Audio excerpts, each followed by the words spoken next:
It's backstory and blank delights this week. As always, I'm Al, this is the Geek in Review, so let's get to it. And I'm going to be talking about the Book of Boba Fett, Chapter 2, Tribes of Tatooine. So if you haven't seen it, this will contain spoilers. So it does pick up pretty much where we left off last week. Fennec has caught one of Boba's would-be assassin and is brought him before Boba Fett in Jabba's palace. Well, I suppose it's Boba Fett's palace now, so we really need to up the name title. So Wikipedia, update that, will you? Now, it turns out he's an assassin for hire. He's part of one of these assassin guild things that they never really go into too much detail with. But this is very reminiscent to the callbacks that we're getting in The Mandalorian as well, because the guy is right in front of Boba over the Rancor pit, and of course he's going to get dropped in. But before the Rancor comes out, he confesses that the mysterious mayor from the last episode, or at least he was mentioned in the last episode, was the one that hired him. And before the Rancor can fully come out his pit, and of course there's no Rancor in the pit, but this guy doesn't know it, so he's just fessed his guts up over nothing. So Boba, being Boba, decides to confront the mayor head on and goes to see him. As I said, this episode is mostly backstory. Although it's called the Tribes of Tatooine, we don't get a lot of the sort of present timeline in this episode. So it turns out that the mayor is actually the sort of long-necked alien guy that we've seen from the trailer. A lot of people thought he was going to be one of the rival crime bosses on Tatooine, and being a politician, hey man, I'd argue that he is the biggest crime boss. And there isn't really a direct confrontation between these guys that gets physical. There's always a sort of threat of it. The mayor seems to think that Fett can be bought as he used to be a bounty hunter, and you can tell that, like I say, there's no direct physical contact, but there's still a real power struggle between these guys, because Fett hasn't established himself yet. He says he's a crime lord, but he's not really, because everyone else around him seems to have a bigger organisation and more numbers, but I'll get to that in a minute. The mayor denies that he sent the assassin after Fett and sends Fett instead to investigate back in the direction of Whip Garza from last week, played by Jennifer Beals. And hey man, if you fancy her, that's perfectly natural. A lot of people on the internet do, I've seen it. When he goes there, he doesn't really learn any much. I think Boba Fett might be getting played a little bit here again. He's not new to the game, but he's new to this position in the game, and it is sort of shown. Now, Garza does warn him about the twins, who are relations to Jabba the Hutt, and just as he leaves her place, the twins do come well round the corner, and they're held in all the majesty that Fennec was mentioning last week, that Boba should be, carried through the streets and recognised. So these two are Hutts, and yeah, they look typically Jabba-like. Now, Star Wars, I don't usually say this about it, and I think this might be the first time, yes, could be the first time that I'm going to say this about Star Wars, but the CGI on these characters, I don't think it looks great. It looks a bit like Jabba the Hutt when they tried to insert him into the 1997 special editions. It just seems a little bit uncanny valley. Not all bad, because there's a sort of Easter egg here in the form of the Wookie bounty hunter Black Krrsantan, who is from the extended universe. I'm not going to get into this guy's backstory in case they change it, because it's not all canon anymore. And as I said, these guys definitely have the numbers over Fett, so I think that is something that's going to worry him. But they don't want to do anything that's going to cause a power struggle or create a power vacuum. So again, there's no direct confrontation here, but I think in the end, and you can maybe quote me on this, I might put a little bit of money on this if the opportunity is to arise, is that maybe one of the final episodes will be Boba reunites with the Tuskens, and that's how he builds up his numbers, and he uses the Tuskens to help fight off, maybe the crime lords that have got together to overthrow Fett, because this guy just seems like a thorn in these people's sides, and the way that he does business doesn't really land too well with these guys. But I think they will be back, and so will Black Krrsantan, my god, that's hard to say, Black Krrsantan, but picking up from last week, Boba is still having the dreams in the bacta tank, so we do see more of his time with the Sand People, and I still think that we're going to see him dressed as a sand person, standing right or sitting around the fire with a Mandalorian, going back to Mandalorian Season 2 Episode 1, because by the end of this episode, Boba is wearing the outfit that he's wearing when we meet him in the Mandalorian last season. So I still think that he's going to be sort of hidden there or disguised, and the Sand People are going to report back that there's another Mandalorian, because I can't think how else he would find out about it. He's stranded out in the middle of the desert, there's no real forms of communication unless you encounter something, so to me that makes sense. But we do see how he fits in with the Sand People, and he starts learning their ways and their fighting style, which again we've seen when he popped up in the Mandalorian Season 2 with the stick, and we see how he learned those skills and how he earned that sort of stick and the respect that he has within the Tuskens. This episode is all about how he established himself, so he's already done it once with the Tuskens, he now needs to do it with the crime lords on Tatooine, so there is a lot of parallels here.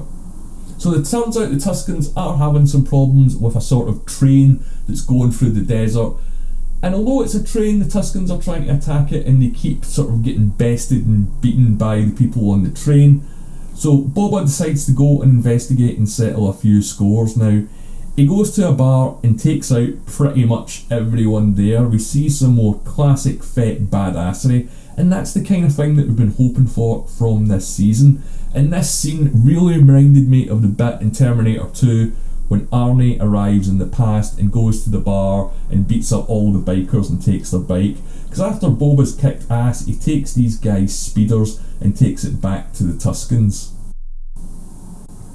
Now, he gives the speeders to the Sand People, and although they've got very limited technology, he does manage to train them on how to use the speeders to attack the train. So this is the first time that we're really seeing Boba Fett being a leader and sort of having a plan and going with it, or maybe even working as a team, because although we've seen him work as a team in The Mandalorian, these are flashbacks, so that hasn't happened yet for him. So this is all about how he's building these skills to get from A, and I suppose not to B, but to maybe to D and E in those points. Now, the attack on the train itself is very, very Mad Max Fury Road, and I absolutely loved it. And after Fett and the action sequences, like I say, are top notch. They're not the best in Star Wars. This episode is lacking in a few places, but it's not really the story, it's more the effects and the visuals if you ask me. But after he does go through a dramatic chase and fight sequence on the train, we see him holding court with the survivors, sitting exactly the same way in exactly the same position as he is on the throne in Jabba's palace, or I should say his palace now. So again, this episode is paralleling where he is and how he got there. And he does also let the surviving members of the train crew go, so they expect to get killed, he doesn't do it, and again it's subverting expectations. That's something that happened in episode 1 when he saved the Gamorreans and the droid commented on it. Now, the train is actually used for drug runs for spice. That's something that doesn't really get brought up too much in the Star Wars universe. It is an hallucinogenic substance, and as far as I remember, there's a few different types of spice, but if you've seen Dune, it's not that kind of spice. It has the same properties, but it's not going to turn anyone into a giant fish head space pilot. You'll need to read the books for that one, because Denis Villeneuve left it out. And before he lets him go, again, this is a sort of measure of Fett being fair. He wants to cut the Sand People in as the train is going through their territory. So that's the reason that he spares the crew, is to send them back to send a message. Again, paralleling exactly what he done last week with the mayor's aide that showed up. Because, let's be honest, Fennec said it, and I think everyone else knew it, that Jabba would have killed that guy square on the spot rather than let him go. So he cuts a deal in which he offers the protection of the Sand People for future trains or convoys going through there, and it's shown that he can negotiate, he can be pragmatic, and when I see him do this, it really reminds me of Tony Soprano. A lot of people are saying that this series sort of had Godfather vibes to it when the trailers came out, but seeing it now, Boba Fett is a bit more of a Tony Soprano than a Corleone type. It doesn't matter if he's Don Corleone or one of the other ones. Fett has learned, or is slowly learning, how to evolve and how to be a better leader and better at what he does. So that doesn't always result in violence and shootouts.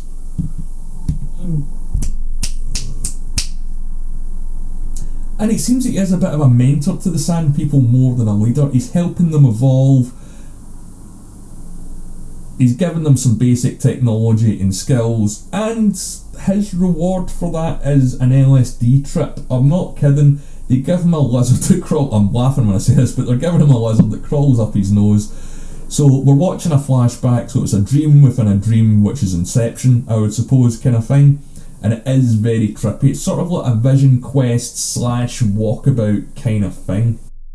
And after he comes to, they do make him part of the tribe, and as I said, he gets the outfit that we've seen him wearing in The Mandalorian Season 2 when he pops up there. We also see how he forged the staff that he used in a weapon when we first seen him in The Mandalorian as well. So I don't think, to be honest, this was a particularly great episode. This is why it's a bit of a shorter review, but I think in the longer run of the season this will pay off. Again, we're learning how this guy evolved and why he's doing things the way that he does it. We've seen that Fennec questioned him a few times last week, and I think that's going to go on and go forward with people need to get used to this guy's style and how he wants to do it. This episode is all about how Fett learned to fit in and mix his ways with that of the Tusken, so that's something that he's going to have to repeat through this season with the crime element and the crime syndicates in Tatooine. He's surrounded on all sides by people who rather that he wasn't there. So although this episode is more flashback than explanation, we find out that he learned to fit in with one tribe and now he needs to do it again with another tribe of Tatooine. Hence the title of the episode. So I can see why some people might find this a little bit flat. I didn't think, again, it was the greatest episode of Star Wars TV that's ever been made, or Star Wars that's ever been made, but I'm going to stick to my theory that he is going to bring back the Sand People to help overcome any crime lords that don't pull his weight. What's going on with the Mayor and Garza Whip? I don't know. It does seem that Fett is getting played. The Mayor did seem a little bit condescending to him. I'd like to hear what you guys think of this episode, because I was really conflicted about it. There was a lot of action, but not particularly a lot of story. So let me know what you think in the comments below, or as always, you can follow me on Twitter at The Geeks Reviews. I'm sorry this is a little bit shorter, but again, it's kind of hard to talk about a story when there's not a lot of story. I'm going to be doing some more Boba Fett videos over the week, so make sure you subscribe and don't miss that. As always, thanks for watching, and if you've made it this far, please leave a like.